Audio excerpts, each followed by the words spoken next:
So coming off their 16-10 win at Buffalo last week, the Patriots are obviously happy to pick up a big division win, 3-0 to start the season in the AFC East, but not necessarily so happy with how it went down. Offense struggled, special teams had some miscues, and looking ahead to Washington, I think they're going to have an opportunity to really clean up all of those issues. The Redskins still have yet to win a game this season. They're cycling through quarterbacks, and so the defense, which has been the best in the league for New England, I think is going to have an opportunity to really thrive again through the air. But their first key, if they really want to dominate again, I think it has to be to control that Redskins running game, to put more of the game on whoever plays quarterback for Washington. Stuff Adrian Peterson or whoever's coming out of their backfield and basically put the burden on whoever's playing quarterback. I don't know. We didn't get a name of a quarterback. They have no plan. That is word for word. Plan. Jay Gruden said, we asked him who the quarterback is, and he said, I have no plan. So they have no plan. I'm sure the Patriots will have a plan. One thing I'm very sure of, the Patriots will have a plan. So they will stop the run, and they will make Dwayne Haskins or whoever happens to be playing quarterback throw the ball to try and beat them. So stop the run, number one. Make the quarterback of Jay Gruden's choice. No plan. Try to beat them. Yeah, and if it's not Dwayne Haskins, it should be Case Keenum, who was in a walking boot earlier this week, or Colt McCoy is coming off an injury and probably is their most stable option, but you don't really know what a player is going to have when he's been on the sideline for so long as McCoy has. But as you said, whoever is under center, I think the second key when you look at the Patriots and how they're going to pull off a win has got to be stop the deep ball. Because if you're an underdog, you want to take those shots downfield, you want to score quickly, get those big plays, and they've got a rookie receiver who's made a lot of big plays in Terry McLaurin, 3 touchdowns in 3 games, and he's got speed that made him worthy of a third-round selection back in the draft. No question about it. And obviously, if it's Dwayne Haskins, they played together at Ohio State, and they hooked up quite a bit when they played there. If it's not, he's still a deep threat no matter who's playing quarterback.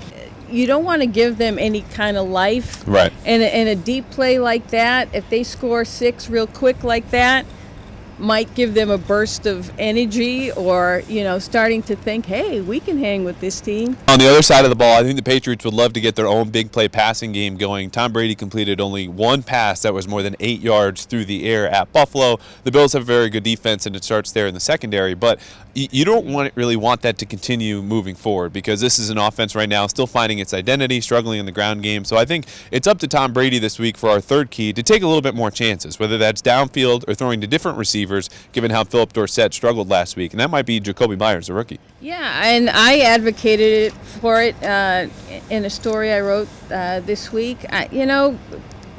Tom Brady has talked about it being tough to rely on young receivers because it's hard for them to learn and get up to speed their first years. But, he really doesn't have a choice right now. And this is what he's got. And we know that Josh Gordon is banged up with a knee problem. Julian Edelman is still nursing a rib problem, a chest injury. And, you have Philip Dorsett, but you also have Jacoby Myers, who looked so good in the preseason and in the early camps. Get the young guy involved. Get him a little more involved and, establish a little more connection with him and see where it goes. And I agree with you, not only just because you want to find out what you have in that young receiver who hasn't had a whole lot of opportunity, but considering those injuries, whether it's Gordon or Edelman or even Rex Burkhead, who's dealing with a foot injury, your 4th best option or 5th best option from a skill position standpoint probably is Jacoby Myers. The tight ends aren't getting it done, so why not throw an extra receiver out there and let him see what he can do? Plus, these are the games, the Patriots really aren't going to be tested all that much, or they should blow these teams out. These are the games where you should be throwing to Jacoby Myers, to perhaps get him tuned up for those bigger games later on when you really might need the connection here or there. Yeah, so that'll be it. Stop the run, keep a lid on Terry McLaurin, and let Tom Brady take some chances on Sunday. Those are our 3 keys to victory. The Patriots could probably only use 1 or 2 of them. That's kind of the matchup they have here in the Redskins. But we'll find out on Sunday. Kickoff 1 p.m. from FedEx Field.